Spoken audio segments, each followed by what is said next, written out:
There we go.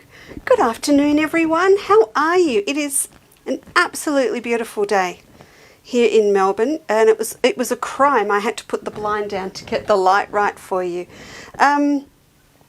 First of all, oh, you can all hear me okay. That's good. I mic'd up this afternoon because we're going to be running the machine a fair bit at the same time I'm talking. So we've gone the whole mic, and I've got the big, oh, you can't see, my fabric's in the way. It's not very comfortable, but I've got a mic on my tush. Who's here? I've got a very nice pile of fabric here to lean on, so I will for a minute. Who's here this afternoon? Kerry Lee, Lynn and Petra, good afternoon to you. Kathy, good afternoon. Jane, Valerie, hello Kay, lovely to see you here. Kathy, good afternoon to you. And Melissa and Michelle. Michelle.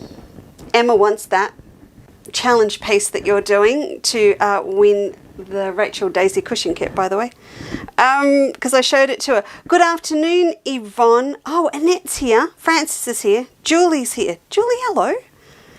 Sharon, thank you so much for my beautiful fabrics. Oh, you're most welcome. It is our pleasure in life is to send out gorgeous fabrics to everyone. Oh, Glynis, hi. Thank you for joining us. Hello, Chris. Chris, why do I have Chris on my list? Purple Lima, that's why. You're in my head. All organised for you. Oh, it's nice for you to be here too with us, or I'm here with you. Is that what I meant to say? Good afternoon, Barbara, and evening. Why evening? Oh, we're not running that long this afternoon. Are you being funny, Barb? No. But we do send all our best wishes to all of our friends in Spain because it is second day of the Stitches Patchwork Show today. And I will be there. Rob and I will be there next year. That is the plan. Oh, reheated coffee. Good afternoon, Denise, Bernadette. Hi, Joan, you're here. Oh, you got your parcel too. Yay. Actually, that was very quick. Australia Post super speedy quick at the moment. Karen, good afternoon. Maggie, it's been so long. Maggie and I were talking before. Marie Noel, good afternoon. Jeanette Warner, where are you in the world? Ah, Peter, hello. How are things on the island? Pretty noisy last weekend, I'm guessing. Karen, good afternoon. Joy. Oh, you're all here. Oh, Steve's been at it. He's here. Well, he's not here. Joe, good afternoon. Catherine, good afternoon to you. So glad that we were able to help you out today. Glad that Nan's fine, and great day to have a birthday. It's the same day as Rob's. So please wish her a happy birthday. Wish Nan a happy birthday from all of us. Please. That's super awesome. Did I see Janice is here and Lisa is here. Everyone, if you didn't know, Lisa is our resident quilter in Alice Springs. We know there are more, but Lisa's the one that joins us. So hi, Lisa. Good to have you here. Heather.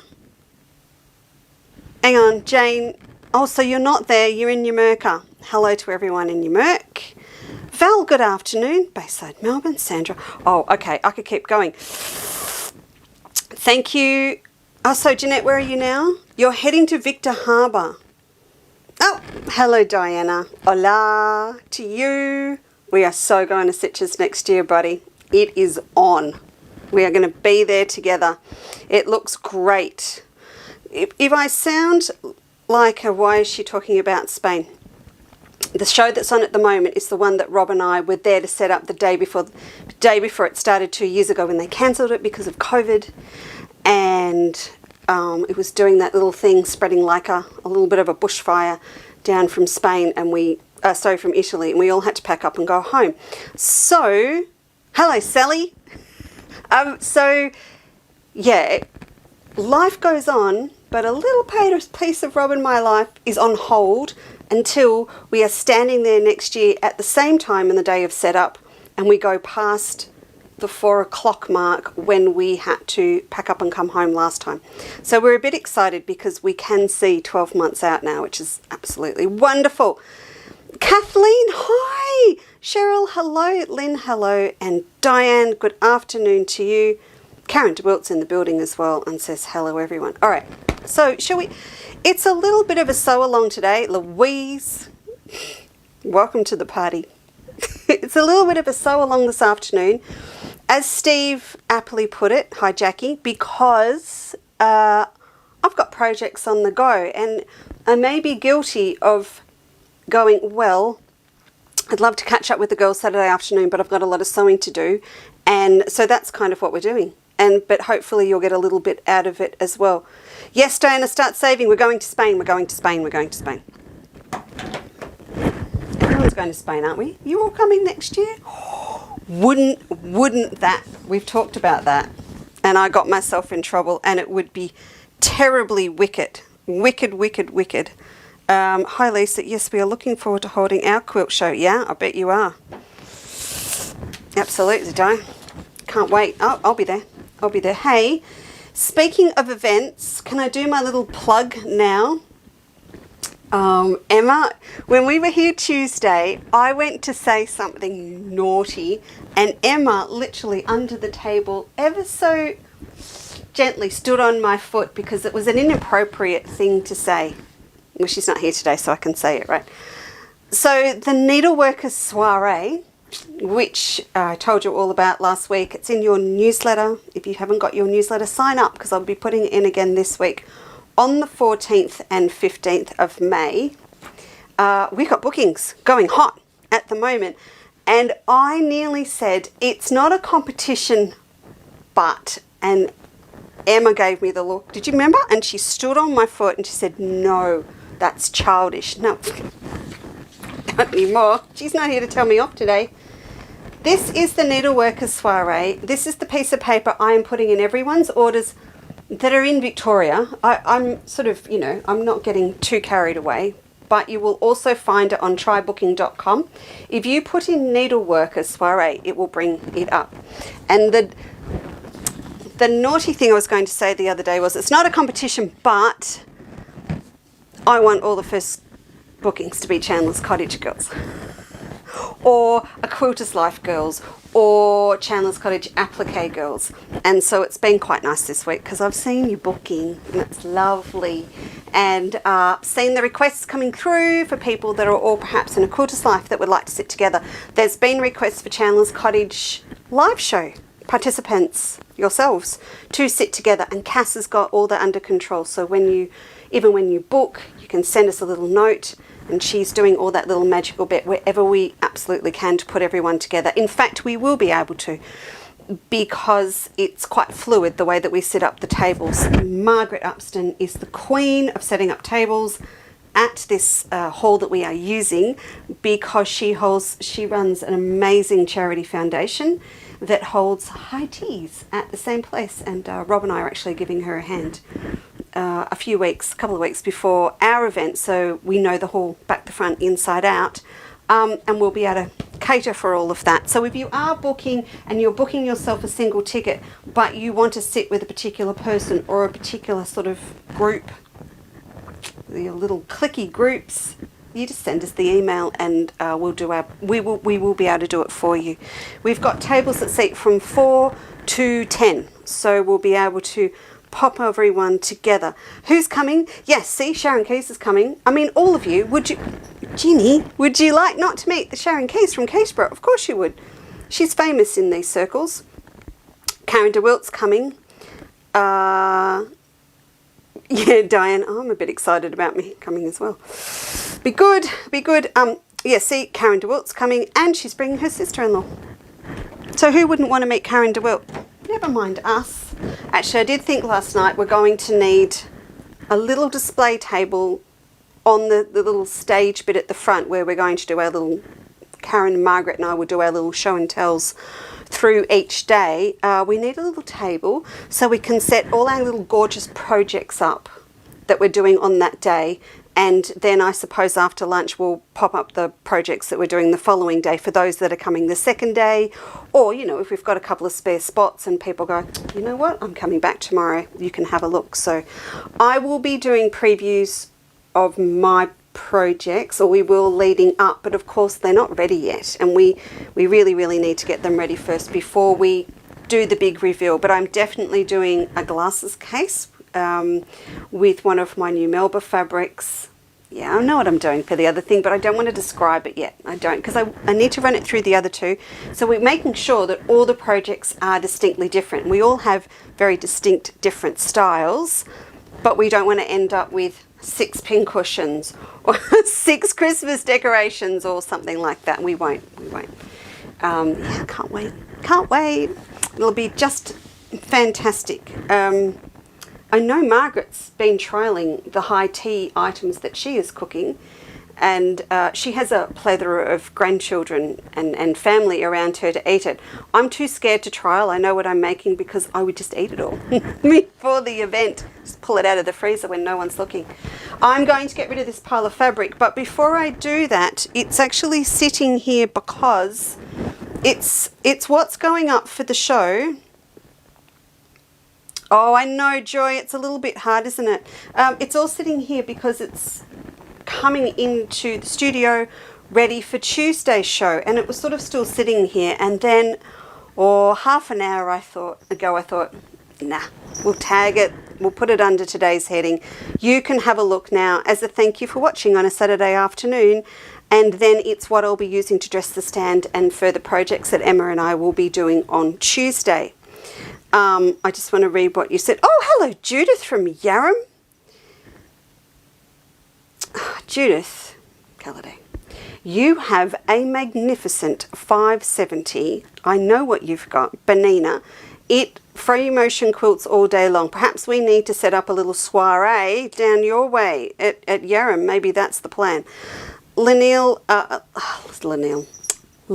good afternoon to you. Joy, I'm a bit annoyed you're too far away to come as well. I'm going to say that right now. I am.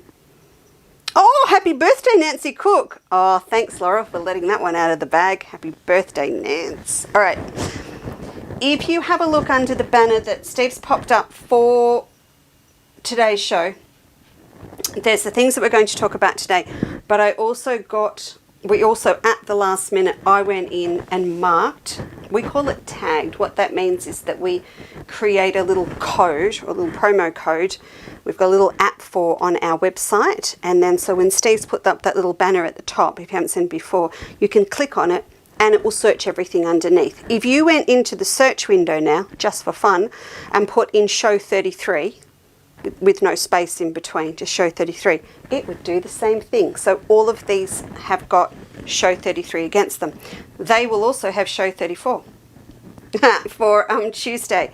So do you remember we got in those 2 gorgeous iris fabrics that Emma went nuts about, because she's irises and bees. If you ever want to buy the Bowman a present, irises and bees, can't go wrong. Absolutely can't go wrong.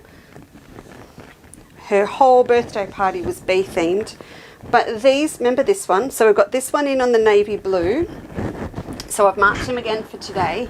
And it comes in the purple. Now, if you actually got this fabric and had a look at the selvage, you would say, gee, the makeup's bad today. Sorry. Oh. It's Quilter's Life Standard makeup. Maybe I need to do a Monday show and we can call it Minimal Makeup Monday. It was done in a hurry because I got sidetracked with these fabrics. Sorry, that's bad. If you looked at the selvage, it's got Ginny, quiet. It's got Peacock on it. And you'll go, what? Why? The rest of the range has arrived, hasn't it? Now, I knew these were coming, but I wasn't prepared to keep the irises until they arrived, because it could have been 1 month, 1 week, 3 months. I didn't set a requirement with my distributor to send the whole range together because of the nature of the range. Sometimes I do, sometimes I don't. Now, we have already seen this, but you didn't see it in this colour. You saw it in this colour. So this is the purple one. And this one is really different. Now, you'll go, ooh, strange, different, yes, unique. Green and purple with the gold. But if I pull back up for you the irises, Oh, and you can see them together. See what I mean? They blend, right? So I'm going to put this one down. Now I've got other ones up here that I've found that go with these, but we're not done yet. I'm working up to the big one. All right, then, oh, this is why it's called peacocks. Look at this. Whoa. Now I'm playing with this print with a little bit more applique ideas and stuff on Tuesday. We've got lots and lots to do Tuesday. Heavens, I'm going to be flat chat, and I haven't got all of tomorrow and all of Monday, so I'm a little bit about getting everything done, but I'm sure Emma and I will have it ready. Look at this, black background, and then again this gorgeous blue that's through the other two with the gold, with this drop dead gorgeous aqua. So, and the green that's in here, it's like that really intense, tealy, jadey aqua, I don't know what other call, other than to call it a peacock colour. It's just heavens. I'm a sucker for a peacock feather, and I've got a little bit of fabric design envy, because when I get my tush into gear and get out of my head this Silk Road range that's going to come back and take bits from my Anastasia range, from my Passage to India range, from my Summer Palace range, we're going to mould it all together in a really kind of quirky, patchworky way into a range called the Silk Road. I'm going to bring back my little peacock panels and feather print as well, but this is a beautiful one. It really, really is. So let me just, I've got another colour. There's one more colour to show you.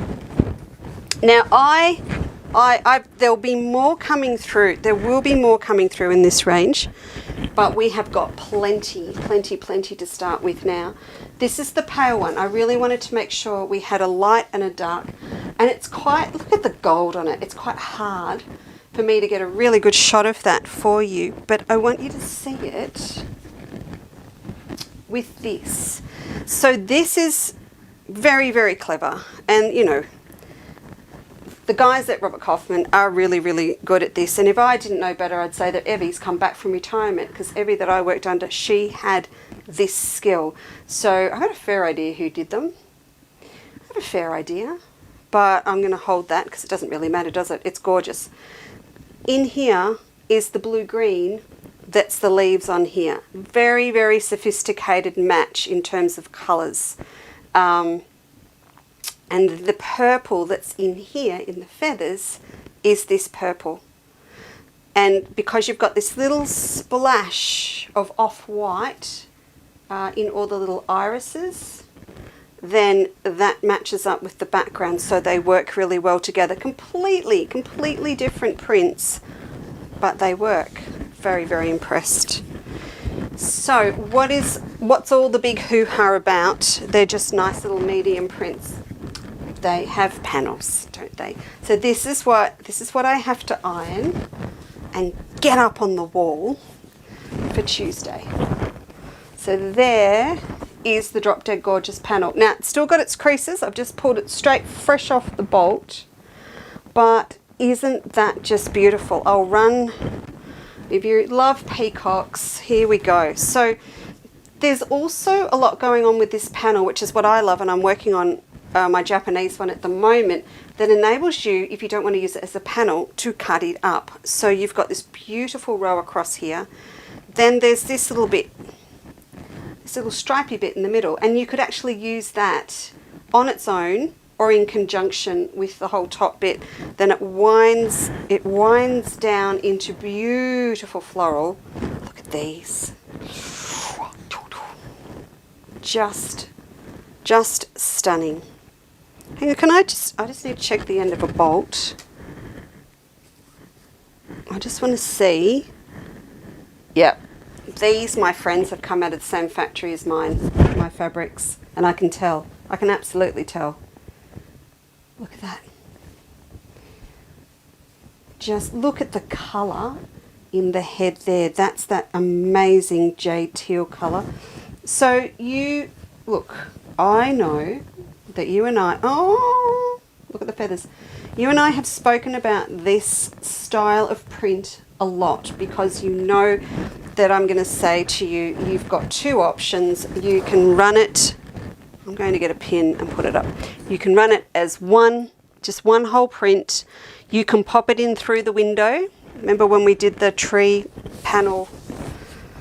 Oh, it wasn't that long ago, was it? I don't think so. Let me just, sorry, Michelle. Sorry. Just covering up your quilt for a minute. Okay. That. Look at that. It's got, I'm not even going to say that it's Middle Eastern or Indian, like an Indian peacock, like the ones, like the designs that I did with peacock feathers. It's not. It's more Art Nouveau-y 1920s with the little bit of the Middle Eastern Asian influence over it because of the flowers. But it's more 1920s. What I've got in my head is the wallpaper that Dame Nellie Melba had custom commissioned, painted for her in Italy, that was painted on a wall and all of the panels together, and then it was rolled up and brought to Australia and put up down the main hallway of the drawing room at Coombe Cottage, which I got to see as a teenager. That's what's in my head. I've got nothing Middle Eastern going on in my head with this, but that's just stunning. Okay, this is the other colourway. I'm going to pop this one over the top and then I'll get them off Michelle's quilt. Who's here? Oh, hello, Cindy. How are you today? Oh, and Chris is here as well from a hot and steamy Perth. Is it hot and steamy? What? I'm trying to think. Hot and steamy. Right. Well, I'll have to talk to my sister-in-law, who has got the most drop-dead gorgeous David Austin rose garden in Dalkeith, and she will not be happy if it's hot and steamy for her roses. There you go. There's the dark blue one. Isn't it beautiful? So you can see, what I mean. They're just. I love this colourway as well. Now the special thing, I don't think it's in both. It is. Oh, there is black in both the prints. Now the black is going to be very, very subtle. It's mainly been used in shading and it's in the eyes of the peacock feathers. But what that means is it doesn't matter if you choose the blue or not, you can actually put the black background or the cream background peacock feathers with it. So there you go, and I've just done all of Tuesday's show. Plug. No, we're going to have a play. And I've got to try and find the quilt. Philip won, this is our eldest one, at the age of 8, got second prize in Victorian Showcase Quilters in the junior section. And he did a peacock feather fan, and he was, Jeanette,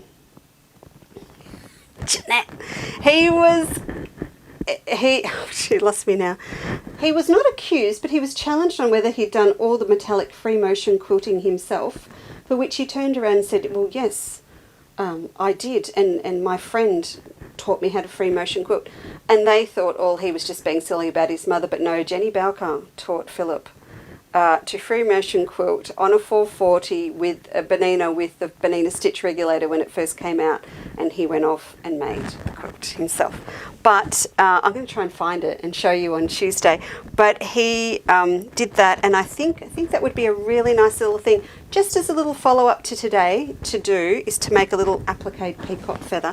I've put out some other fabrics as well I'm going to put up on Tuesday, because this never happened, okay? I pulled this out. Now, this is Robert Kaufman as well. It's Florentine, but you can see why. It pulls up this beautiful rich jade green that's in. So I'll have that out and I'll do close-ups of that on Tuesday. The other thing that is the perfect, oh, some things are really scary. This is Cobalt Fairy Frost. When you get this up close, this is the one that is the beautiful Peacock Royal Blue, but it has a sort of a jadey, bluey luster over the top. So that just pulls all of the colours in the birds up. So that's going up Tuesday. And these are the other ones. Hang on, I just feel so wicked. I don't know why. I'm going to go back to the first one. I'm liking this idea of just layering them up on top of each other, preferably not over Michelle's quilt. We'll work on another option. So pop that up. This is only a piddly bit left. I've got another bolt of it. This is Gelato 307. So I've tagged it so you can see it, because then they're ready for me Tuesday.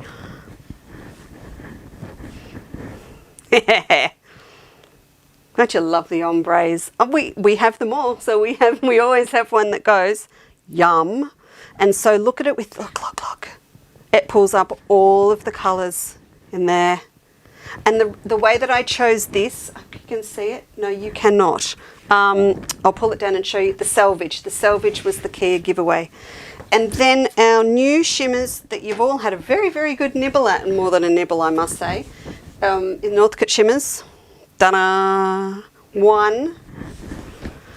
And this one. Look. Perfect. That was very exciting. And this one is Northcote Shimmer Radiant. So this is the Radiance collection that we have all the colours in. This pulls up the teal in the peacocks and his little head, same colour, which I know is hard for you to see there, but they all do match. So I'll take this one down. I just want to show you this selvage, because if you have not watched or heard me bang on before about selvages, this is what I mean. So when you have trouble matching a fabric and you're trying to find that little extra bit of colour that's going to make everything pop, go to the selvage, because sometimes it's really hard to identify what you're actually looking for. So you can see here I've pulled out the ombre, and it's pulling everything from this little colour tab down here, or this screen that they print is up this end, and then this darker one is down this end. So this, I know this ombre will work, but that's that green I was talking about. See that beautiful teal that is in the heads of the peacock and in the feathers. So that is a really good match for that shimmer. And then similarly I can go down though, because it sits between blue and green. Look at this. There's my green. Right there. That's a dead match for that. So I know that in little pieces I can really, really make the panel pop. You know, sometimes if it's a really way out colour, or it's in the minority in the all over panel, I'll use a little bit. So if I was doing foliage or something to go with it, then I'd use this. With the ombre, I could use heaps of it because it picks up 3 or 4 of the screens that are in the panel. So, and look at that. Sorry, but you've got to see this. So this is why I loved this shimmer, because it's going to give us a more informal reflection of the design that's in the main gold bit down here. See, with the stripes to stripes, but then also look at that match. It's just perfect. And I know it's really, really hard for you because you're not here to see them, but that's why I like to carry on a little bit like a pork chop when we find fabrics like this, not just the new range, but I love being able to show you what we've found here at the cottage that will go with them. Why am I getting grumpy faces? Yeovil's good today, Cindy? I hope so. Carol, hi. Oh, yeah, it's windy in Dubbo. I never remember it being windy in Dubbo. That's quite different. Jeanette, you and me both. I feel like I'm at a craft show doing the demo, but it will come in handy in a minute. Chris, what's wrong? Oh, it's 90. I'm thinking, oh, what did I do wrong? But it's not. Your grumpy faces are about the humidity. Too much for a Victorian. I'd almost think it's too much for a Western Australian. It'd be too much. As I've said to the girls before, because it was such a humid summer here, humidity is only acceptable poolside, at a tropical resort, or in my shorts and a singlet top shopping in Hong Kong or somewhere in Malaysia in a market. That's the only time that I can tolerate it. Marie Evans, sorry for late talking with... Relly's in Canada. That's absolutely super. Your bits and bobs are ordered, by the way, Marie. I think I told you that. Glad I saw the fabrics today. Yes, because you won't be here on Tuesday. Because you've got your results for your latest tests. I know. And Robbie had his yesterday. And it's all good. Oh, the other thing was... It's a much bigger deal than that, but we'll move on. If you grab any of these, I want you just to remember, because it'll be further down the track, it'll be in a couple of months, that we will have... Do you remember I showed you that this is my little sample from Japan? See, it's still got its big fat colour tabs on it. That's how we get them to approve. That periwinkle in Melba fans will be coming soon. Look, it goes. And that's the first thing outside what I'm doing I've seen. So I actually think this will be lovely with this print, because again, you know, Melba's that 1920s art style, nouveau-y look. So I have two, because they're actually slightly different, and it's really hard to see it unless you're sitting down straight-faced with a bright light, but they are slightly different. So I had to pick one, and I didn't in the end. I've chosen half of the colour tabs from one with, 5 from one with 2 from the other. Complicated. All right, so that's Tuesday's show. Done. What else did we get? Oh, no, this one I wanted to talk to you about today, and I'm going to show you now, and then we can talk about it as we go. Look at this. Look. I'm not even going to say quilt. I'm going to say dress, jacket, shirt, skirt, cushions. Oh, it's just... I don't know. Bag, yes. But it's a big print. Should we just... This is Benetix. Beautiful, beautiful. Just get my ruler, which is here somewhere. Uh-oh. Here it is. Let me just measure. These poppies, so if I go that way for you, just over 8 inches, 20 centimetres long. They are big. Look at this. Look.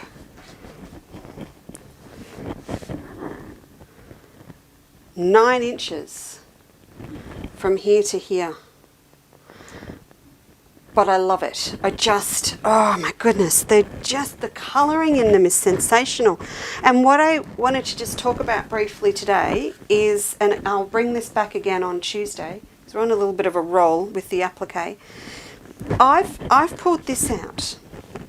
Now, it may not seem like an obvious choice, because it is on the orange. It's on the orange side, okay, of this particular print. But what I'm playing with is putting pink thread over the orange.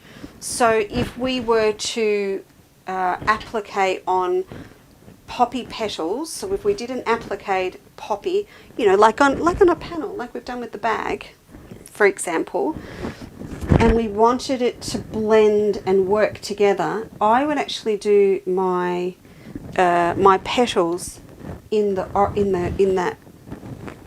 gorgeous, you know, in the gorgeous apricot, and then I would edge it and applique it on with a pink, and then that's going to sort of, oh, my sleeve fell off. That's going to give me that whole pink orange effect like we get in the poppies. So again, I've marked them up for today, and they'll be still marked up on Tuesday. And I rang the supplier of this particular thread colour. So this is Metlopoly Sheen, and I rang them on Friday and said, hey, I rang yesterday, I said, hey, how many have you got? And they said 6, and I said, well, they're mine. So the little deal, the deal is that the first 6 people that buy a metre or more, they're getting a free thread of this poppy fabric, because it is the perfect it's the perfect pink to use for applique. They may have more down the track, and I will get to the point where we start stocking the Metla polysheens again. But that's the deal. Steve, sorry. I'll make a note, Steve. I'll make it in big letters. And what happens is I say, oh, let's do this. And then halfway through him filling orders, I go, oh, we forgot to put it in the bag. And I have to go through the post bag and find everyone. So, yes, first six. And it's just, it's beautiful. So, I'm going to have a little bit of a play with that as well on Tuesday. I found a stitch on my sewing machine. If you've got a Benina, it's number 11. Hello. It's number 11. And I was playing with it with, I knew I'd get her name in sometime, Ellen Campbell, on Monday. And I said, have a look at this. And it gives this little jagged edge. Nathan told me it's actually the stretch fabric stitch. I don't sew stretch fabric. I hadn't looked it up. I didn't know that. But it's a really, really cool stitch. I'll find a way to show it to you today as well. Now, I've got a few different things that I've started and I want to go through and talk about with you. So the first thing is that it's weighted down with my ball clip collection, because you've all got a ball clip collection, right, for ball clipping your quilts to the table. We started playing with this, and Emma walked you through the applique bit of this bag, and we launched the kit. So there's actually not photos of the black one online yet. I've got to get all that organised. You've just got pictures of the actual what's in the kit. So that'll all get fixed up before Tuesday. But we started the black one. So I'm coming back to that, and we're going to go through appliquing on the leaves and free motion stitching on the flowers. You don't have to free motion stitch them. Of course you don't. It's just one of the options. You could actually use a piece of fabric instead of stitching it, or perhaps you would like to put the fabric down and then stitch over the top. You also don't need to free motion quilt it. You could simply just stitch back and forth, and you would use your knee lift, your hover foot, or lift your foot to turn around and go back the other way. So the beauty in doing free motion really in this particular case is time. It's going to save you a lot of time, and you can get a really nice flow going with it. So we're going to do that. Oh, what are you all talking about? Heavens, what did I miss? I'm going to go backwards. Yes, Joe, good news, good news. Gorgeous Poppy. So many things, Joan. It's just one of those, oh, Chris, you're totally there. Swing jacket. In fact, I ordered today myself online a jacket, a BB Bold jacket, that pattern that can just come to here. So it does the little crossover. It can be kimono-y if you use Japanese fabric, but if not, it's just going to be a little jacket, because I love those covered buttons, and the one that was on the picture from the shop I bought it from had a little covered button to secure it. Gorgeous Poppy, swing jacket. Yes, Melissa, all day long. 50s dress. Yes, yes, yes.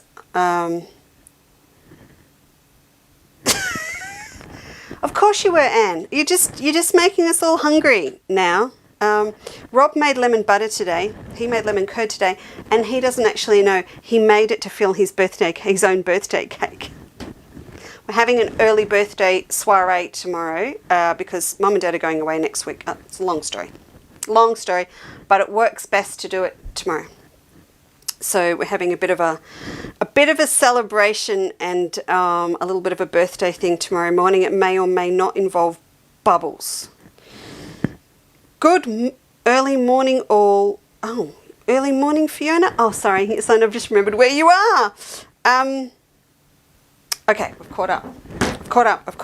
So I'm going to pop this one back up here, and I shall pull down the green and black version. I know that some of you have already grabbed the green and black, and this is where I'm at with it at the moment. So do you remember the other day, Em actually pieced this together and popped these on, ready for me to come back and applique on.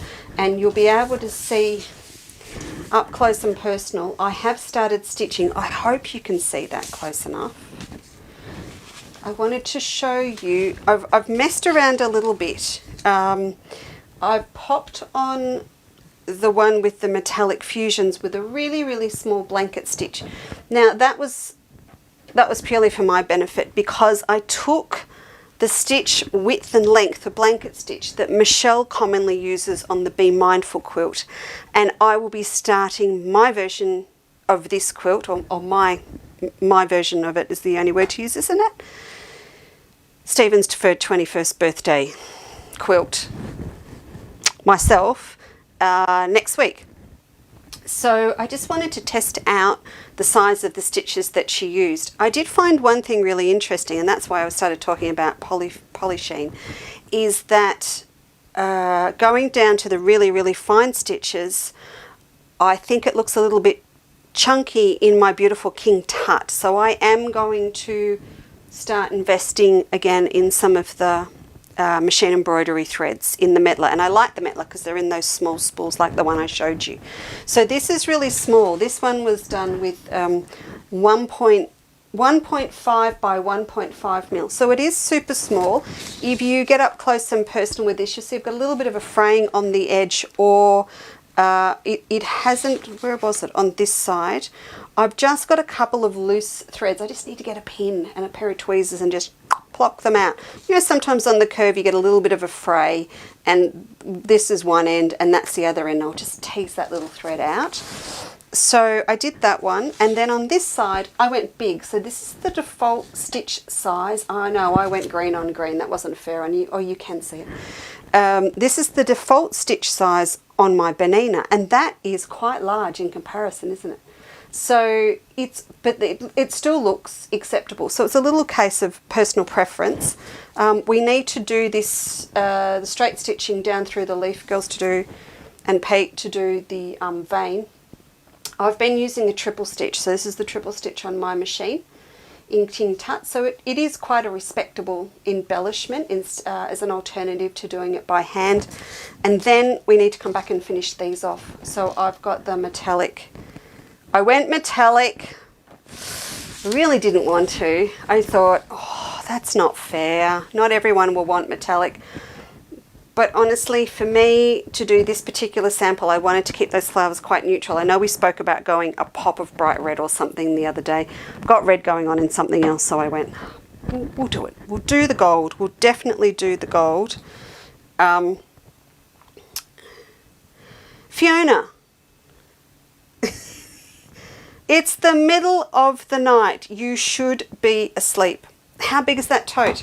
It is, Diana just asked me, this one is 14 inches high, and the base, it's a good question. Good question. The base is finished 11.5, but it does that tape a bit, Diane, when you hold it up, it will, you know, it'll slowly taper out a bit when it folds at the top. It's a really, really nice, generous, big tote, and it's a pattern. It's a digital download on the website if you don't want to grab the kit. All right, we're going to the machine. I need to pull it over a little bit. So I think what we'll do first is finish off. I need to put the aircon on. There we go. We'll finish off the this blanket stitch, and I left one. I'll do one of the gum nuts with you now. I left it until now to show you, because it's not also just about the size of the leaf. You've got to think about the curves you're going round as well, because if you've got quite tight curves, you sort of always want to make sure that your spikes on your blanket stitch evenly come around. So I'm going to do one in blanket stitch. I think we'll do the other one with that zigzaggy stitch I told you about, because when I take the photo at a distance, you won't be able to see that it's a different stitch, and I really want to show you. So what do we need? What do we need? Well, we need a close-up camera for a start. So maybe you can just play with me here for a minute, everyone, and I'll find. All right, so this is the green. So I've chosen quite a nice one. Discontinued. So that's no good to me. I can't sell that to you, can I? I need to go back and have a look through. And that's what I've got on my bobbin as well. Oh yes, that's what we had to talk about. And I'm going to use a number 23 foot. Number 23. 5 days left as a dealer. 5 days left as a dealer. Not long to go. Oh, but not for... Oh, I can see I'm going to be back. Just not this year. Just not this year. But just remember, if you want anything, let me know. I did one big order of haberdashery and feet and things from Benina last week, and I'm going to pop another one in Tuesday. This is what I wanted to talk about. What do we run in our bobbin when we've got our King Tut on top? Jury is out, but I did find, particularly today when I was doing this, that my machine was happier with bottom line in my bobbin. So that's our beautiful fine, have I got one up here to show you? I do. The end of the reels look like this. That's bottom line. So it's the fine polyester. It was happier in the bobbin with King Tut on the top. And I think it was mostly because I was trying to go at breakneck speed. Hi, Meg. At breakneck speed. I always yell when it's Megan because I know where she is. She's 525 kilometres away. Good afternoon, Helen McQueen. Hello, Marie. Janet's here too. Oh my goodness. I was going at breakneck speed and it was happy with this, so I swatched halfway through. I also think it had a lot to do with the fact that I've got my lightweight tearaway paper on the back to stabilise. So it just, you know, I was heading into machine embroidery territory. It was kind of a little bit borderline. And I just did that switch over, and it was definitely happier. All right, let's go and get this. Go and get ourselves bobbined up. I'm very, oh, that's the yellow for my metallic. Very conscious today. I don't want you to see me with my reading glasses on because I remember I bought these glasses. They haven't got any frames on them, so they're minimalist. Yeah, well, that's all very fine until you can't find them. And you can't find them because there's no frames on them. So they get left in places and they're very, very hard to see, including on the doona. And yeah, I sat on them under the doona. So they are all wonky. And there is another pair of glasses that were done at the same time. My black ones that I've always had. Got new lenses in them. And I haven't bothered to go and pick them up because I had these ones, but my hand has been forced. I will have to go on Monday afternoon now and pick them up. Oh, I had the bestest, as I would say, as a 16-year-old. Bestest morning on Monday. I'm sure she doesn't mind me telling you, I went to Eileen Campbell's house and she had a play with this machine, the 735, and she's going to get one, which is all very exciting because then we can have 735 play dates. Yeah, half a day with Eileen Campbell. The whole intention for her to try out the machine, but also what happens at the same time is Lisa Chandler gets a morning with Eileen Campbell, and you know, and she's playing, and I go, so what's in this little container here, Eileen, and what's this for, and why do you do it that way? And I learnt heaps, but I also learnt that a lot of the way she does things she will now be able to do even easier and even better with the feet. And you remember she does all that tiny minuscule zigzag. I mean, I was picking up petals that were like flowers that were this big, teeny weeny flowers, and going, Eileen, what are they for? They're not going on a quilt. Yeah, of course they are. Because now she's going to have a 5.5mm machine, so the little slot here is much smaller for her to work with. Now, she's been doing that with a 9mm. And the 9mm is wonderful, and Maria prefers a 9mm. Maria Waters prefers a 9mm. but she should have had all the way along a 5.5mm plate for her 9mm machine, so that when she's doing tiny, tiny applique, we all know that now, and that's all fine, but I've got her sorted. We are doing triple stitch. We do not have a darning foot on Mr. Benina. We have a 23. So I'll just switch this over, and then the machine will know exactly what I'm doing. And okay, we're going to clear it, and we've got a 3. I'm going to do about a, I think it was about, oh, it was a 3mm long stitch, okay? And that means, Karen, sorry, what colour bottom line? Oh, I'll go and grab it off the shelf and let you know in a minute, mate. I will definitely do that. Now, when I've popped my bobbin in, I haven't cut my thread. I've left it a little bit longer because, this is just me talking out loud, okay? Because I want to be able to pull up my thread from underneath. These machines will run beautifully straight off the bat if I'm running straight forward thread to thread, but when I'm doing this sort of stuff, if I've got slippery stuff going on like paper and bottom line, I will pull my thread up first, just so it doesn't catch underneath. You're going to learn how much I love bananas next week, aren't you? When I'm no longer a dealer, because I'm not speaking as a dealer anymore. I'm just speaking as a quilter for a while.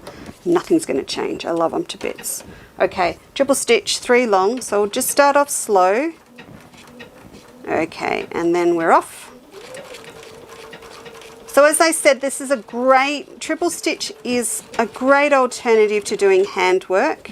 Now, my machine has just gone beep, and it brings up a big red question mark and going, what's wrong? It's just reminding me I haven't shut underneath here the door, and Mr. Benina likes us to have all of our moving parts carefully concealed so nothing can get caught on them. Okay, so I am now down to a gum nut. So I've got my triple stitch over here, so I've finished off my stem and I've hit the gum nut. Now what I can actually do is leave my needle down. I'm going to do a quick switch over to my blanket stitch. Why did I push the help line? I didn't. This is not even funny. I cannot all of a sudden forget how to run a banana. Okay, so I'm going to take that stitch length right down to 1.8 by 1.8, and the reason is I've got to get around these tight little curves on my gum nuts, and because of that, hello Ilsa, how are you, mate? I need to think about getting around this tight curve, and I don't want a wonky sidewards blanket stitch. So the thing to remember when you're doing blanket stitch around a curve, when you decide to pivot, always pivot on the outer edge, so where your straight stitch is going to be. Don't pivot, I've got to stop in the right spot for you. Don't pivot when you're in the middle of your little spoke, because then you'll end up with a V. You'll actually end up with a V in your little spikes, and it doesn't look as good. So always stop and pivot on the outer edge. Now these machines have got the hover foot, of course, which is what I've got on, but you probably, if you've got a knee lift, best time to use one is when you're doing something like this. So I need to turn a bit, so I'll do that on the outer edge.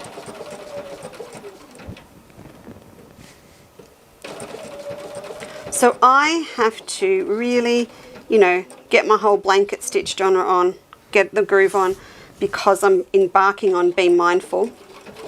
And the reason that I'm kicking on doing Be Mindful now is because we're starting the club up again for new members from the 1st, from Nan's birthday, of course, and Rob's birthday, from the 1st of April through to the 14th, and then we're closing off. So it's only a 2-week window, so it's not open yet, but there'll be a 2-week window to join. And there'll be 3 ways to join this time, because we have now reached that point where we have digitized all Michelle's patterns and they're all set up. So there'll be 3 ways to do it. You'll be able to do it as an online course, which means every month you can download and print off the pattern. It'll come through in an email and you'll go in and download it. And then every month as well, I'll be doing a little video of me making the block for Steve's 21st version. So you'll have a demonstration and your club online, or if you just want to just go for it, just, you know, go, then you'll be able to buy it as a complete kit with all of the fabric and the patterns in one hit. I'm just coming back and having a look at the diagram because my it's worn off, and I'm just looking, I need to put this vein in right through here. So I might come back and do that later because you don't need to sit and watch me straight stitch, but triple stitch. So that will come down and stop here at this gum nut, and then I'll jump over and finish that off all the way down to here. So I'm going to switch over now and do my little fluffy flowers. So we'll switch over, we shall switch over to metallic thread and a darning foot. But another thing, just at this stage, it might be a good chance to show you what my ideas are for actually quilting this panel. So with the original one I did, which is actually version 2, you can see I have just gone to town and stippled it. Stipple all over. So that's one way to do it. Now, if you are like Judith and you and free motion stippling are not friends, the other thing that you could do is actually use your walking foot and have a look at extending, what I call extending the design. So first of all, with the front panel, you can block it. I'm not actually going to put the batting on this yet because I need to finish off my applique. But when I do put my soft and stable batting underneath, which is sitting here somewhere, so when I pop this underneath, I will use safety pins to pin this on. One thing to remember too, with your safety pins when you're actually pinning, it's not like when you're pinning a quilt and you need to make sure you go through all of your 3 layers, so the top and your batting and the backing of the quilt. You only are going to be quilting your batting and your front, so you don't need to go all the way through. And I find that the foam batting, I called it Soft and Stable, that is one of the brands. We stocked the Matilda's own one. Soft and Stable was the first one, but you can see what I mean. I can just pin,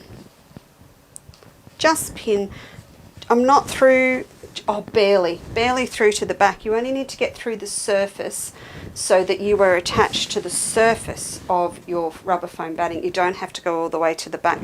I remembered to mention that when I was too busy talking and pinning ferociously on the ironing board before for the back. I actually pinned not only the batting but to the ironing board. Come on. Alright, so what you can do is block your panel, and by that I mean make sure that you've got it super nice and flat and pinned, and top stitch. I wouldn't in the ditch, I would top stitch just down 1/8 of an inch in on the print fabric. Now to get this, what you will do too is with your walking foot, pop your walking foot on and take your needle all the way to the left or the right to do it. You don't need to try and stitch in a straight line. I would line up my walking foot with an edge somewhere and just move my needle across, so I've just got a really nice little slim stitch here. Go up to a 3, 3.5, don't go super small, and stitch down each side, and then the 3 panels are essentially separated and you can work on each one individually. So with this design here, I'd actually come through, if you don't want to stipple it, do what I call about extending the design. So with this line here, so this beautiful curve that comes through from the leaf, you can do it with a plate if you want to. Get your plates out if you want to try and find something with the same or roughly the same curve. But I extend that line out. So I will walking foot machine quilt just outside the leaf down to here, but then I will keep the line going right out to the bottom. Then the same with this one, I'll stitch down the side of this. Can you see that? And I will take it, I don't think you can, I will take that line right out to the edge. And you can continue to do this all the way through. So this little stem that's up here, I'll follow the curve and take it out to the edge. This one that comes up, I can continue that up to the edge. And you just end up with all these little lines that are going to flow and they're going to complement your work really nicely. Even this one that's here, I can follow that through and he's going to end up going all the way through to here. I won't go through the leaves, but I will take the essence of that curve, these curves, and keep them going. Then what you can do to finish off, just grab a couple of big plates, whatever you want, and add some complementary curves in, just to keep that theme going. So I'd have another one come out. It's really nice if they cross over, so I can have another one come out that way. And I'm just going to get this really nice little, I am so annoyed you can't see that. Isn't that amazing? I've got white chalk on there, I promise.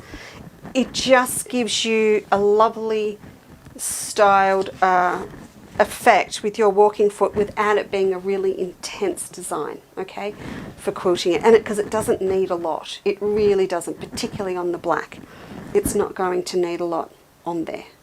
I'm really annoyed you can't see that. Can't even see it when I hold it up.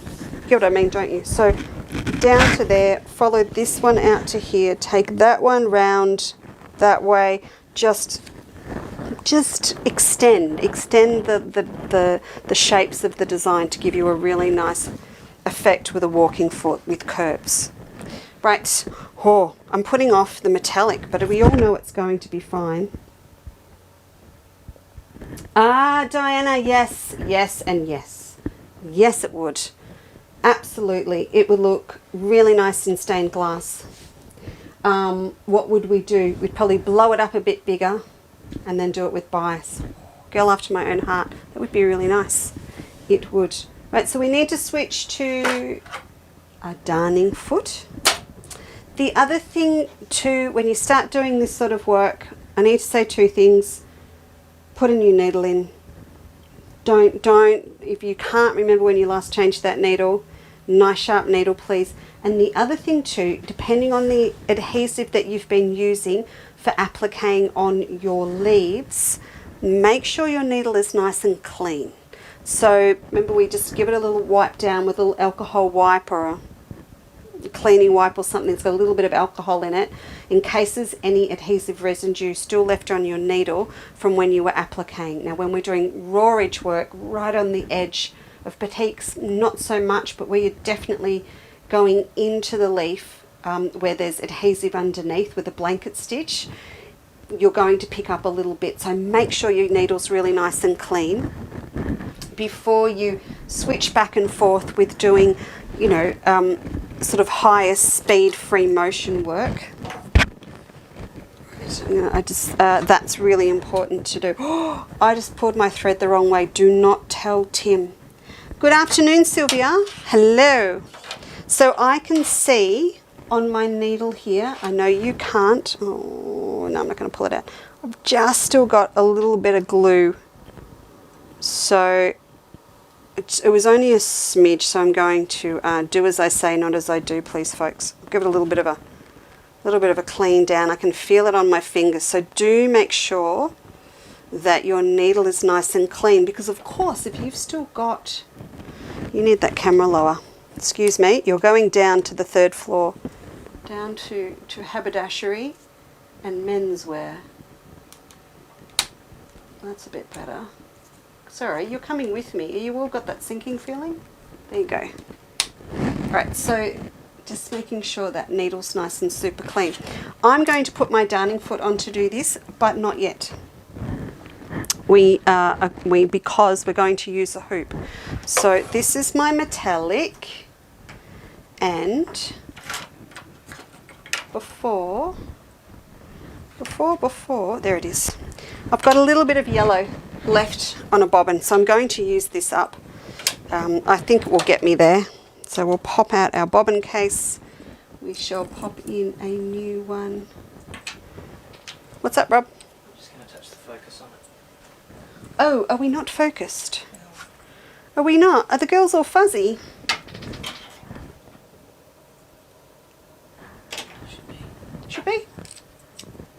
Do not adjust your television set. Is that the line? Okay, so again, I'm going to leave my thread a little bit longer underneath. See what I mean, Robbie? It's a bit dark. We need to get another light if we're going to do this stuff. I'll leave you in the good hands of Amazon to organise that. But I want one the same as that one. I love that one. I know we're going for a walk this afternoon, but before we do, I have to take photos for Steve. I now know why no one has bought our evening bags or the theatre bag. Do you know why? Because they're not up on the website. Oh, look, I've put the foot on. I'll pop that on there. But you need to come back over here with me, everyone, because we need to hoop up. Where's my hoop? Robbie, can you go get my hoop? It's not here. Yeah, that would be... No. Now go. It's just a wooden embroidery hoop. Well, not just. It's an essential tool. It's a super cheap essential tool. Can you see it?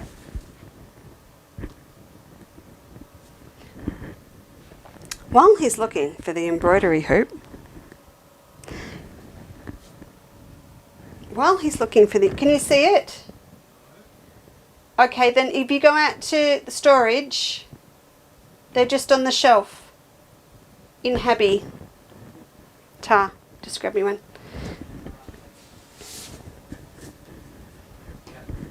That would be it. Was it sitting out there? That's what we couldn't find. All right, thanks. So, Karen McGregor, all day long, she actually, and a few other people do, they pop ribbon round theirs so that it's a little bit kinder on their work if it's coming in and out of the hoop a lot. Which one will we do? We do this one over here. So your hoop's sort of upside down. Sometimes I have trouble getting my head around it.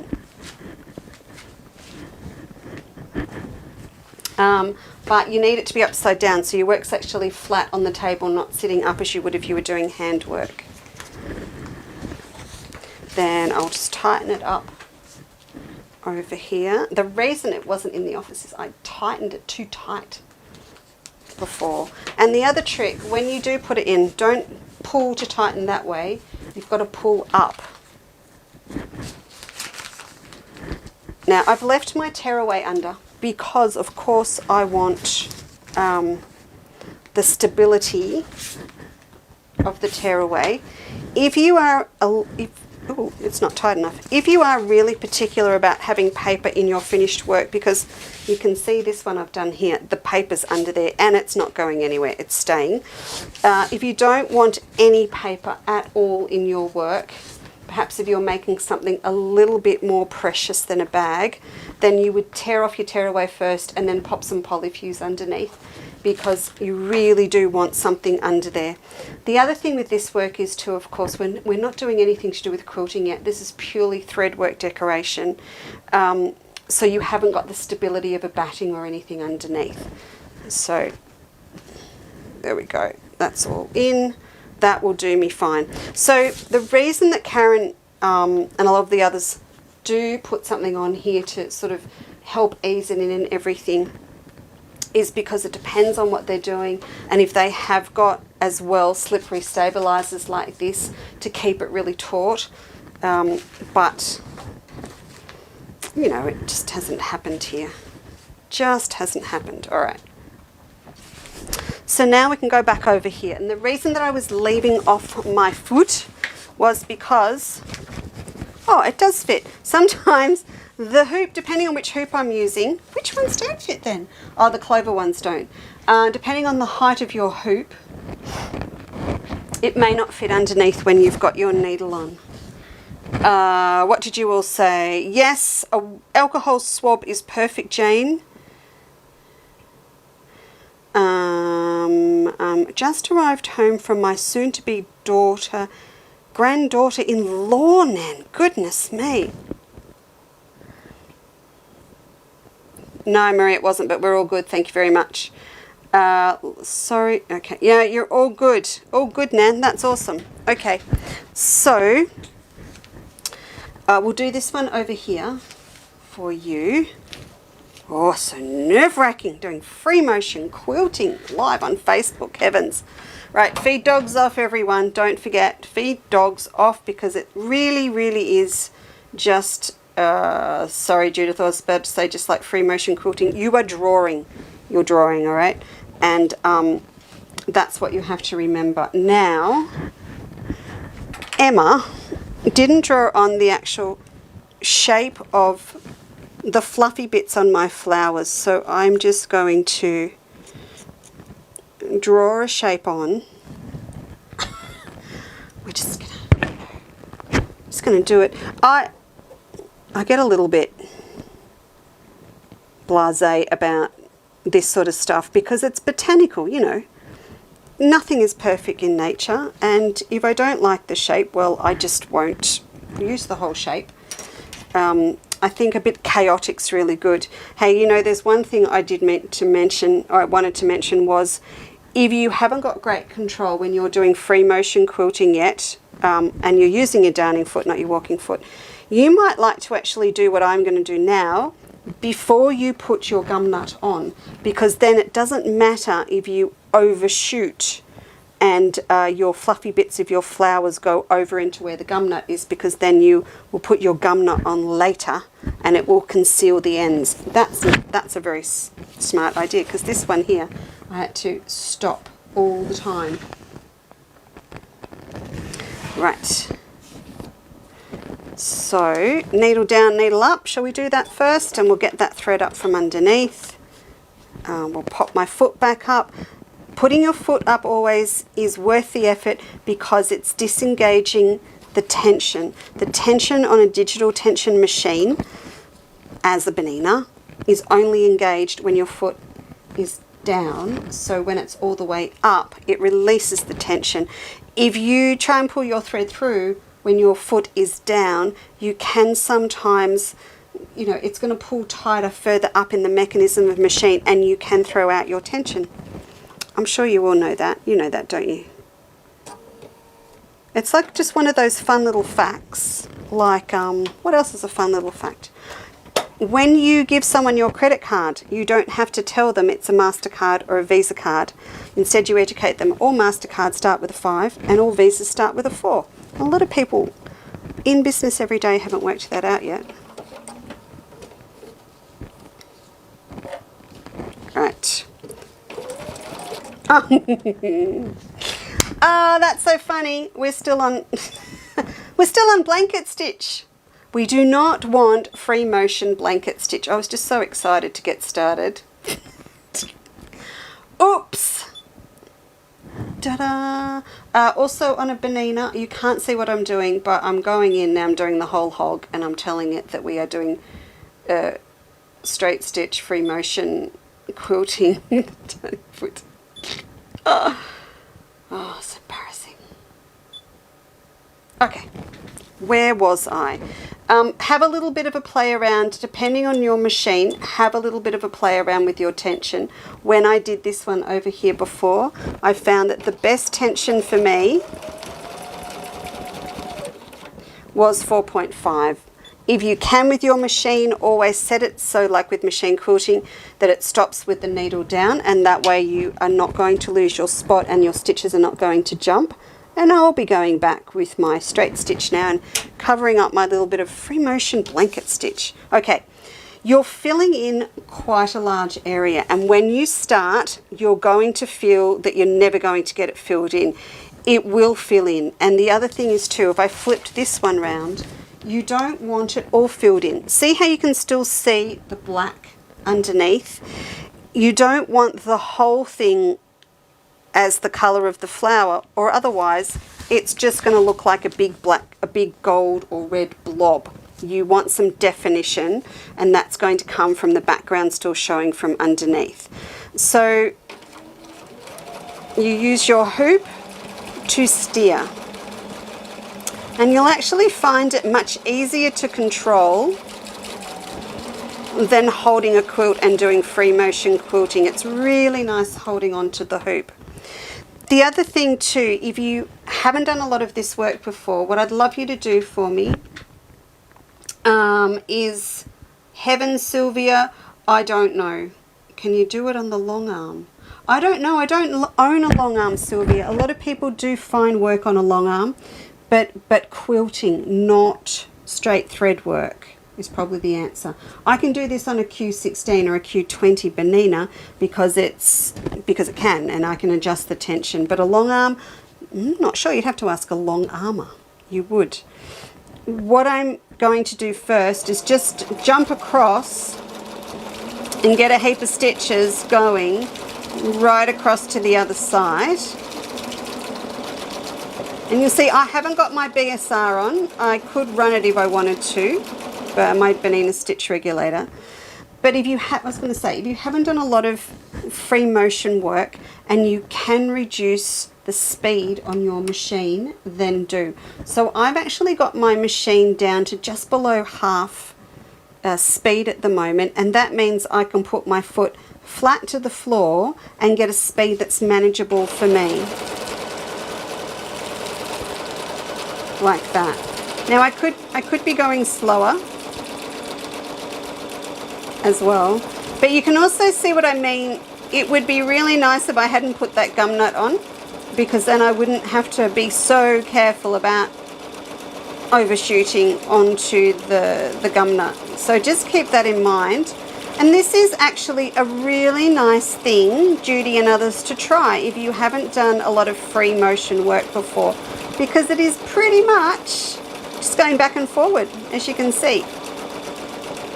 And I'm curving it off a little bit on the sides just to give the head of the flower a little bit of movement, but there is nothing high-tech about doing this. Really, it's just back and forth.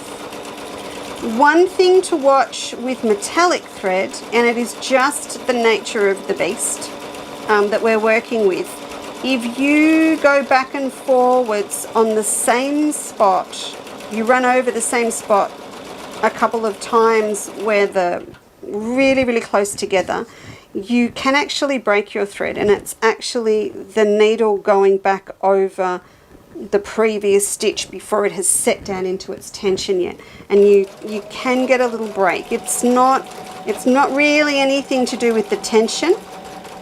It's more like a little snap. So just don't go too super fast if you're going over the same area lots and lots of times in one go. And what that is going to be is if I did it along here where I'm just stopping short of the gum nut so I don't overrun onto the gum nut.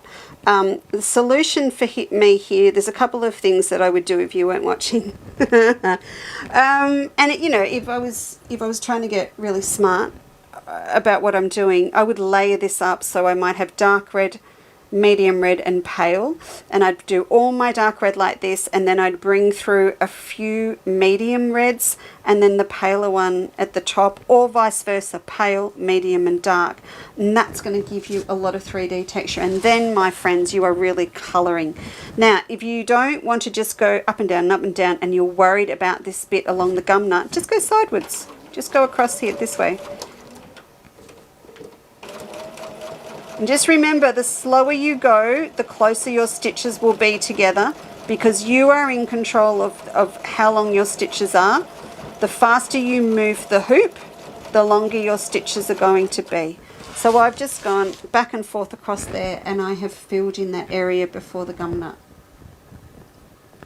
So there you go. I'm just wondering if that's enough. I think I want a little bit more down the other end. And there's no reason why you just can't have a few threads that just jump across, because let's face it, in real life, not all of these little fluffy bits will go in the right direction. There's always a few strays. Just curve that off a bit. Okay, that will do me. Quick cut. And then I can take it out and show you. So as I said, you might find, depending on what size hoop you've got and the depth of your hoop, you might need to take your foot off first to get your foot up. But if I hold that there for you, there you go. So you can see it's a great effect, and it took us what, 2 minutes? Nothing. 2 minutes with me talking. Nothing at all. So we'll take it back over here. There you go. Now I did talk to, if you want some gold, it is out of stock, and I had a quick chat with our supplier on Friday, and they haven't got any in stock. I can get the bigger Superior thread ones, which is what I'm using at the moment, but the Metler smaller ones are great. So look, leave it with me. I'll go back. We might be able to do a little bit of a combo deal or something with Bottom Line for to do a combo with Superior. The Metler is great. You know, Leanne and I used the Metler a lot last year, and Superior is great. The Superior ones are just, it's a bigger spool, so they are more expensive, but I'll see what we can do. Now, someone asked me, Karen, I'll just find out which colour this is for you in Bottom Line. It is, what is it? Oh, goodness me. It is colour 614, so I haven't tagged it up, but it's 614. This is the best green. It borders on that blue green, so it will go with yellow greens, and it will go with blue greens, it will go with sage, it will go with everything. So it's a really, really nice versatile one to use with all your green embroidery threads, or with, you know, if you're doing blanket stitch or anything. So there you go. Too shabby. The other colours that you could run in here, I did pull out some other ones. I pulled out to have a play, like a goldy embroidery thread. I toyed with going to yellow flowers, and you know, you could go anything with this because they're neutral colours, so you could red. The other thing would be white, like a really, really pale yellow white would be really, really nice also. So I'm going to take this out of the hoop.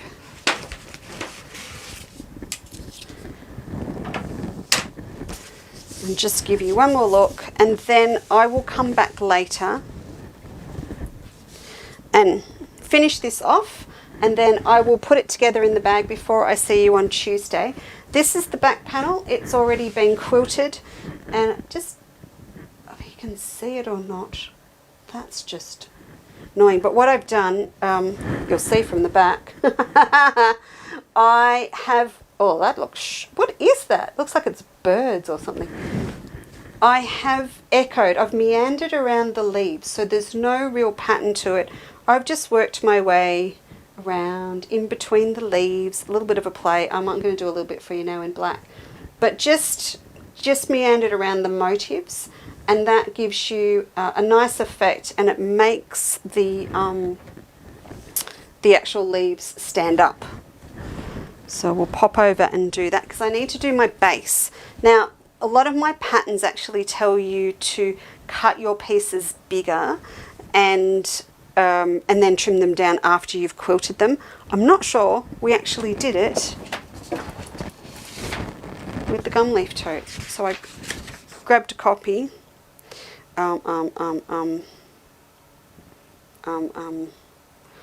Final construction. No, I don't think we did.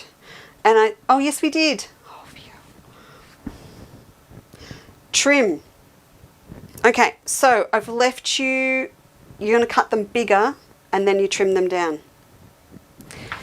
So you've got room for shrinkage with them. I don't think we wouldn't have done that with the base though, because the base isn't that big, so you get more shrinkage with the base. But what I've done is I've popped it on a generously sized piece of rubber foam batting so that we can, I've got something to hold on to while I'm going around. I quilted all that in black, but seeing I've already got gold, we'll do gold. It's for the base. No one's going to know, just you and me. Anne says, oh, I haven't used the hoop before. I'll give it a go. Please do. Please do. Bye, Nancy. Have a great birthday. Oh, hello, Tina. Hello, hello. All right, shall we do this? I need my base done. Come on, you know it's all about me today. I've got to get ready for Tuesday. Oh, what did I give you the overhead for? There we go. Actually, the overhead looks rather in situ studio at the moment. It's a bit tidy. Okay, do we want that thread through from underneath, don't we? Yes, sorry, I'm just going back a step. I got sidetracked. Be mindful, 3 different ways to do it. You'll be able to do it as an online club and with demos and print out each month. And I think, so that is $15 a month. Now, just, evidently I can't do this at the same time. There we go. Just to give you an idea of the breakdown of the cost, because a lot of you are doing Be Mindful at the moment it's $27.50 a month. So usually around averages out to $3.30 a month in postage, and then Michelle Hill's patterns are $15. So what's that? 18 something, and then you have your fabrics on top. So you know the rest of the cost is I don't think it wants to play. Nope, I cut my thread. I didn't move quick enough and I snapped it. The cost is then associated with the fabrics that you get with the club, you know, and for Steve and Em and I to cut and assemble and all that sort of stuff. So from 18 you've got another $9, and some months you might get $6 worth of fabric and some months you get 12. It just depends on which block you're on, but it all evens out. And if this doesn't behave this time, it means I need to go off and play with the tension in my machine, and I'll just switch back to cotton. So to do it online now, yes, you are going to be, nope, she's not going to play. So what it is because I've got a whole heap of batting in here.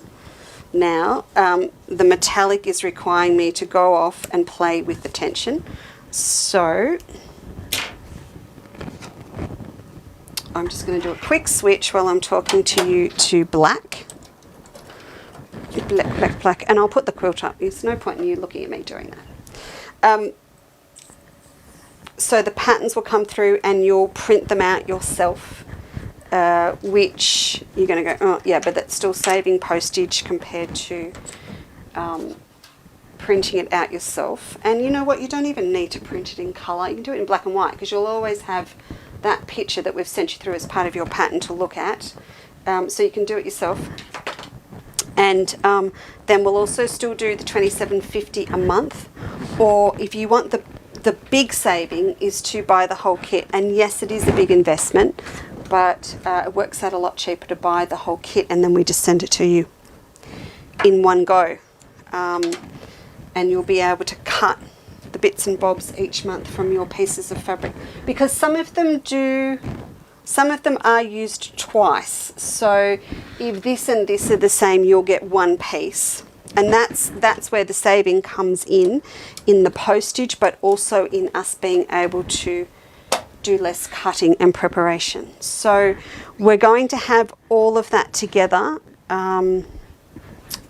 by Thursday night. We should have a happy birthday Robbie show. Happy birthday and grand show. There you go. And Nan show. We'll get that together and I'll come back and talk to you about it later in the week. Of course, you don't have to do it free motion if you don't want to. You don't have to do it machine applique, I should say, if you don't want to. You can do it by hand blanket stitch, and a lot of you are. It's entirely up to you. Some pieces would be a little bit challenging to do at needle turn,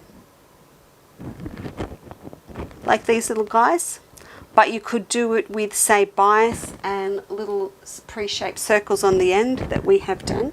So, lots of options. Okay, this is the last time, okay? I know it was all operator error, but could we please have a go? Oh yeah, all good. I actually have one lady, she doesn't come on Facebook. She's doing it as a stitchery. She's not even, she's saving the fabric, but she's doing it as stitchery. And I do feel it, I've got the guilt a bit about that now, because the online option for her would have been perfect. Yep.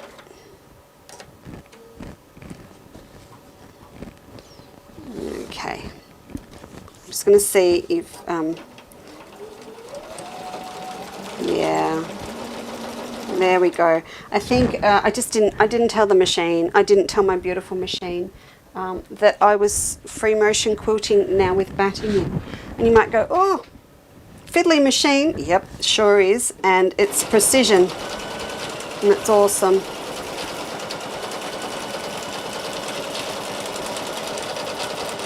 Now you can hear that my machine is also getting a little bit rattly. That would be because maybe or maybe not. Eileen Campbell and I did a truckload of zigzag applique on Monday, and it's done a lot of work and it needs an oil and probably a clean. So I will do that tonight. I've done a lot of work this week on the machine, which has been lovely.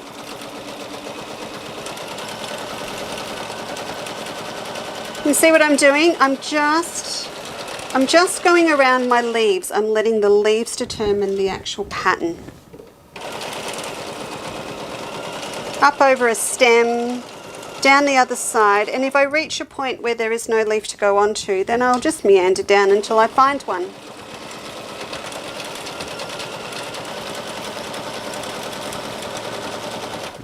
Okay, really quick and easy. I'm going to go down and do these leaves in the middle.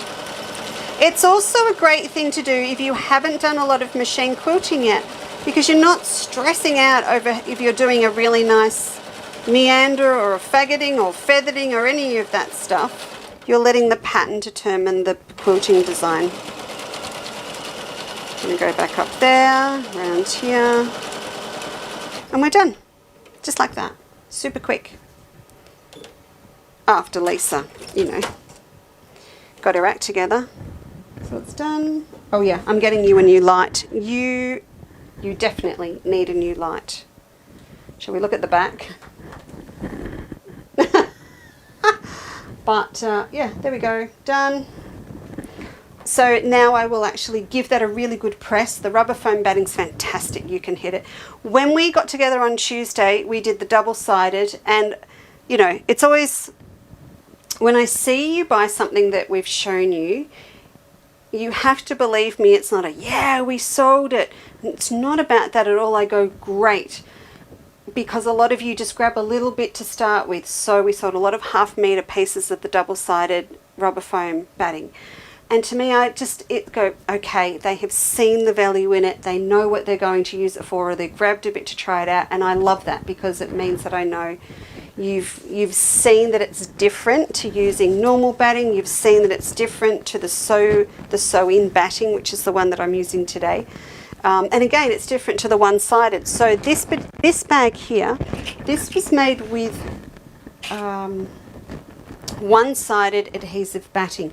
Now, this bag has not been out and about with me. It hasn't had use. It's just been a demonstration show sample so far. So when I show this to you, can you see it's just, actually it's not doing too bad, it's getting there. It's just a little bit wrinkly, and that is from the adhesive underneath just still breaking down because it hasn't been used a lot.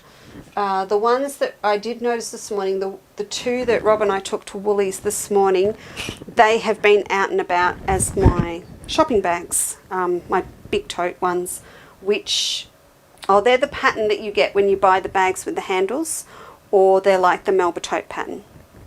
All right. You can't see that wrinkly bit anymore. It's all broken down underneath, and they've had a lot of use. So the one-sided is great if you don't want to use pins, if you have trouble with your hands, or you don't want to quilt. Then you would use that, you know, all day long, but not so much in a big bag though. Do me a favour. Just really to get it on there, couple of lines maybe of quilting, and it will slowly break down. But the sew-in, yes, you're going to pin it on, but you'll never have that little bit of time. God, that's gorgeous, isn't it? That pulpy fabric. Going to have to nick a bit for me. Yeah, you're always going to have, you're not going to have that little bit of time when it's still a little bit winkly. So I'm going to finish this one off before I see you. See, that one's got just a little bit of a wrinkle in it. In fact, the green is the lining in the black one in the kits. So I'm going to finish that off. Yes, it's all going to be good. Now I wanted to show you, excuse me, just another little thing. You know how we were playing with the pansies the other day? Was it the other day? Yes. Or last weekend, wasn't it? We were playing with pansies. And I know that I told you I'm making a book cover for a birthday girl. Oh, whose birthday it is today. And I need to make the phone call straight after the show. And I'm making 2 book covers for her. One with a piece of... gorgeous old vintage Liberty applique fabric, sorry, upholstery fabric, and I'm making one out of our beautiful French linen, and I'm using that little pansy pattern that we did as a giveaway. But also remember, if you're in a quilter's life, you've got your pansies anyway. And you've got the book cover pattern. The book cover pattern is a digital download, but it's part of your club membership too. So I'm cutting these down and popping on my flowers. What I need to do is just make sure that I leave enough for the bit that goes underneath on the book cover. Again, I'll have this done to show you a Tuesday, because it's her birthday today, but she's not getting it till next weekend. So the book cover has a little flap that goes over, and it also tells you how to make a book cover for any size book. You've got a little formula table you fill in with the dimensions of your book, and it spits you out at the bottom the dimensions you need to cut. So I just need to pop these on, and I wanted to do this with you because this is different again. So this is going to be appliquing onto this, but at the same time I'm quilting. And if you've got a Bonina, your blanket stitches are in the quilting stitch section. I don't know if you ever thought about it, but they're down there because, you know, traditionally blanket stitch is a finishing stitch around a blanket, or in Switzerland, a quilt. These are my little leaves. I should have cut these out for you before now. But I got sidetracked with the peacock fabric. Oh, today's top is brought to you by the Dramana Salvation Army shop. I went op shopping again because I promised you I would not wear the same clothes right through 2022, and I have not had time to make a top. Oh, it's probably a little bit on the pricey side, but this stuff in that jacket pattern I've brought, or in a swing jacket, would be nice, wouldn't it? Okay. Right, I'm going to cut this. So we cannot have a show next Saturday afternoon because we have a birthday party to go to. So let's just, because I got all enthusiastic and then I bailed on you Thursday night, didn't I? So we'll come back, we'll do Tuesday, and we'll take it from there. We'll definitely do 2 next week. I am getting a bit excited. We're doing some things now that I've just been wanting to do for so long. Could you please go over the 3 ways for the Be Mindful? Karen, I will. I'll do that. Sally says, poppies are my favourite flower. Yeah, find the project. I had a roll of double-sided foam tape. Melissa's going through hers. Yes, Joy. Yes, that's the whole thing. We are It's in progress. The fabrics are all chosen. If you want a little bit of a sneak peek, I can show you the fabrics for the geisha next week. I'm just not showing you the geisha yet. The plan with the geisha was I need to take it to the girls at A Quilter's Life first, because long ago last year, there was a deal struck that if you joined A Quilter's Life, sorry, I'm doing two things at once here. If you join A Quilter's Life before the end of June last year, you got first dibs on the kits. So I need to do that first.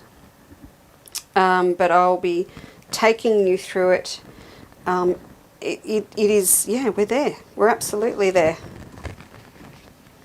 And you know, it was the decision to start without having finished the project.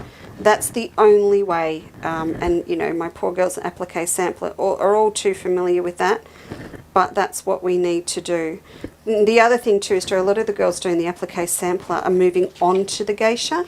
So they don't want too much to do at once. I'm just being naughty and using the pattern. I'm going to stick them down there. Iron. We need an iron. So with this pansy one, this was just the other thing I wanted to show you. Hi Fiona. Fees up. Make a cuppa.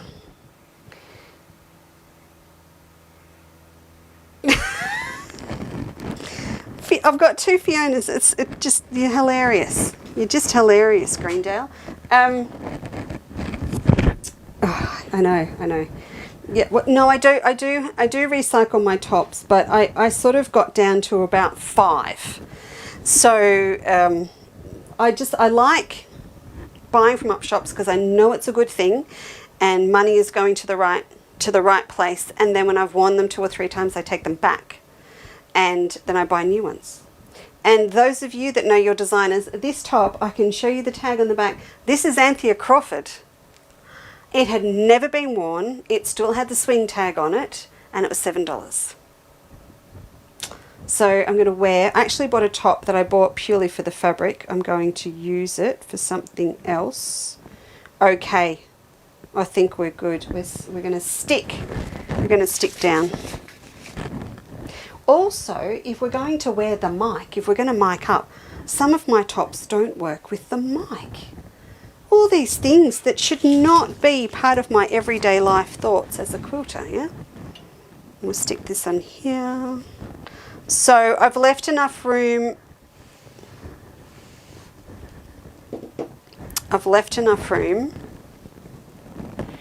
For that to fold under. It's just a little A5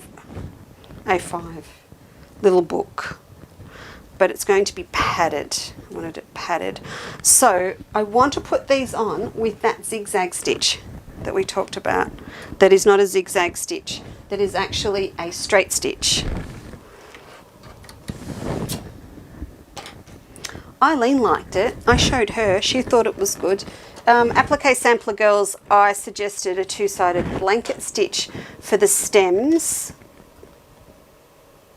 on their kangaroo paws to make them look fluffy. I mean, this stitch would work as well. Number 11 with feed dogs on, and a 23 foot. I'm just showing off now. I don't always usually bother to tell the machine which foot I've got on. Now, the important thing that I want to do though now with the machine, and even if you have to change it manually, just do a little test piece first if you do, because you want to be sure that your machine's accounting tension wise for the fact you've got batting underneath your applique as well. So just remember that for me. You might need to ease it off. You might need to tighten it up. I'm good. Push another button, Lisa, and something's bound to happen. Okay, there we go. So now the machine knows which foot I've got on. It knows I've got batting underneath. It knows me inside out. Yeah, and it's dropped the tension. So the default tension on my machine is 5.25, and it's dropped it to 4.25. So I might remember that next time. I can save it in favourites on the machine too.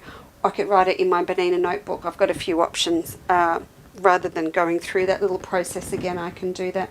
Good afternoon, Deb.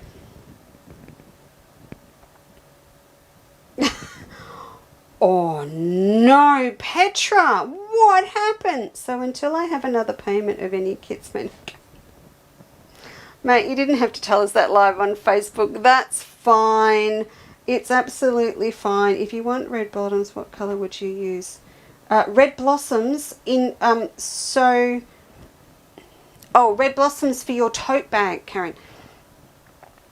I wouldn't go full on. You know what I would do? If you just mean in general, or email me later and I can run through some colour numbers for you. Happy to do that.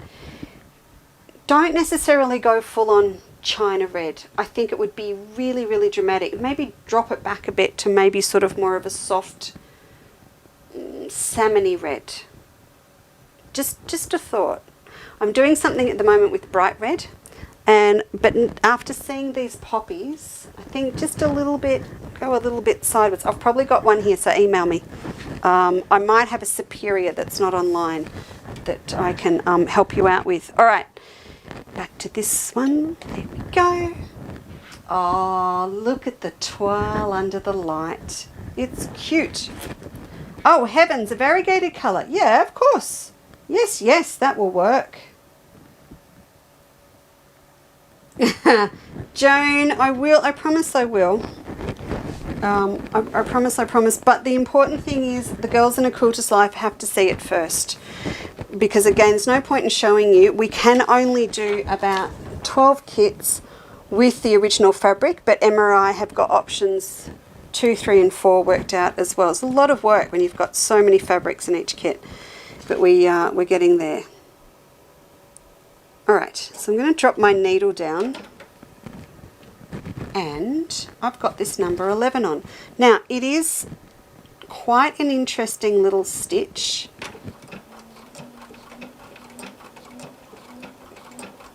It's a little zigzaggy one. So have a look, see if you've all got a stretch stitch on your machine. And I have to be really, really careful doing this because I'm doing it in black. Oh yeah, that so works.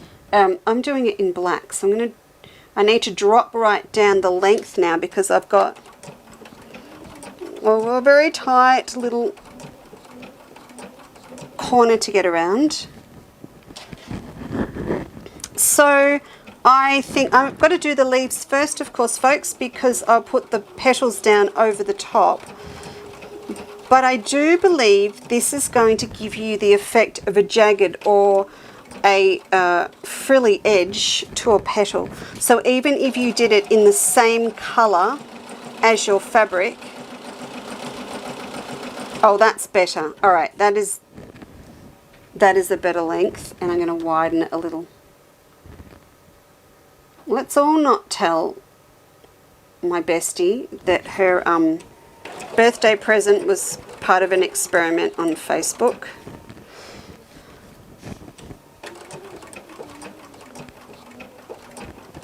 There we go. I want to get around a little bit more so I can show you.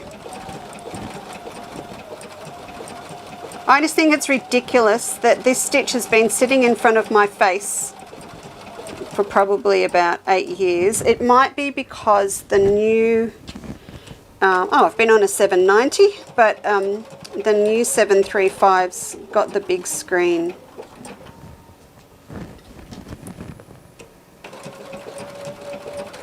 Anyway, I am very happy, smug. No, it's just smug, you know, that I can finish off being a dealer at the moment and call myself dealer to the stars. Because Eileen's got one and Maria Waters is test driving a 770 Monday. So, but then I can have 7 parties with my mates, with my flash mates, where I still behave like a kid backstage at a rock concert. Right. Now, Lisa Chandler may have gone off the line a little bit. In fact, Maybe not a 26 foot, 23 foot. I might go back to a straight open 20 just because of the tight corners.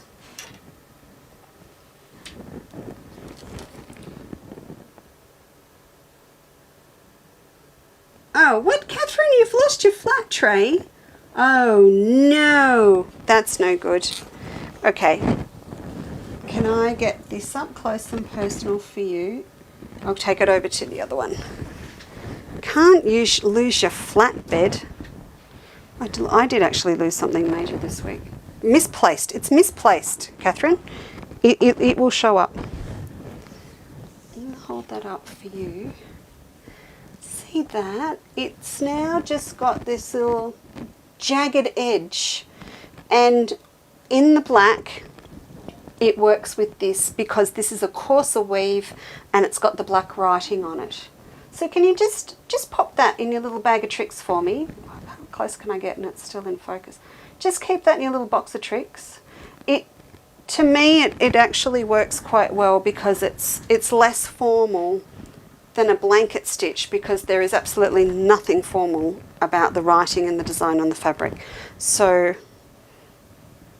it looks like I've hand drawn the edge of the leaf on, like with a little scribble, kind of like that. So this I will get done and I will show you on Tuesday. But if you want to have a look at doing your own book covers, as I said, we've tagged that on today's show and you can just print one now, go off and print it and make some over the weekend. If you've got some old books, perhaps it's some of your older, more precious gardening and patchwork books that are starting to look a little bit tired on your shelf and your bookshelf needs a facelift, it's really nice to go through and just selectively make some covers for some of your books that sit in between the ones that still look nice and fresh, and it just gives the whole bookshelf a little bit of a facelift. Sylvia said, you do need to buy, Sylvia, you need a Benina. You do, maybe. I don't know if I want a class with Danny, but I certainly want to catch up for a drink. Danny and I chat on the phone and we live too far apart. Melbourne and Nowra just don't work. They don't work. So I'm really jealous that you get to do a class with Danny. Fiona, sounds like you... yes, Fiona. That is part of my sales pitch on a Benina. They are a sports car. They are.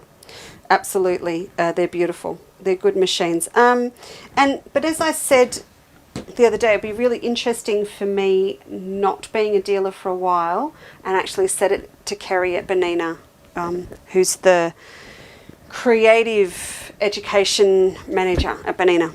I said to her the other day, it'd be really interesting to see what it's like for me to just slowly stop thinking like a dealer and literally just the joy of using them. I love using them all day, but to take that little dealer bit out, I actually think I will use a lot more on the machine and get a lot more creative. And I don't know, it's almost like not being afraid of picking the wrong button or anything, because that's just life, and learn from mistakes and things as we go. But I think I'll actually do a lot more out there creative things with it that I'll be able to share with you, which will be nice for a while. It'll be very nice to do. Right. Yes, Central Coast, thank you very much. That's where I would like to be, but we're not. Actually, it's beautiful outside. Rob and I are going to go for a walk. I hope you've enjoyed today's show. Would you like one more look at our poppies? I'll give you one more look. See, these would look really good with a black edge. Look at the pop on that leaf. If you... Oh, God, they're good. If you want to know which greens work in terms of shadow play, I know I've got pink reds in shadow play, or in batiks to go with this. Please order this, so that you know that you've got it. But then what you can do is just pop me an email either through your order or just through info@Chandler's Cottage and say, can you please, before you do my order, add this in, because Steve will be down tomorrow morning and we'll be doing orders tomorrow afternoon. so you can do that, and we can always edit and pop them into your order for you. That's easy. We did that for Chris. We added a purple lemur. Oh, my purple lemurs. The purple lemurs, yeah. Sorry about that. We should have realised that we were going to sell more purple lemurs than there were available in the States. So we're actually waiting. I found out we're waiting on the arrival of the purple lemurs, the shipments in. I thought they were just coming from head office. No, they were waiting for them to land on a boat to get cleared for customs and in. So we're getting them, and they're arriving with purple penguins. So now I'll have to get a purple penguin. But anyway, apologies about that. But as you know, you can order your lemur and it will be delivered when they're available. Right, I'm going to chuff. You'll see a newsletter come through, another one. I know, this week. Don't stress. You've probably already seen it on Facebook, because the newsletter always goes out after we like sharing it. I share it with you first, and then it goes in a newsletter. So grab your poppies and your peacocks and everything before it goes in a newsletter. Oh, that'll go out Wednesday, so you've got some time. Okay, I'm going to leave you. Love you lots. Long time. I'll see you with Emma on Tuesday afternoon. We're going to go for a walk, grab some beautiful autumn sunshine, and yes, and then I'll be back and I'll start sewing towards Tuesday's show. All right, everyone. Thanks heaps. Good to see you, and I'll see you Tuesday. Bye.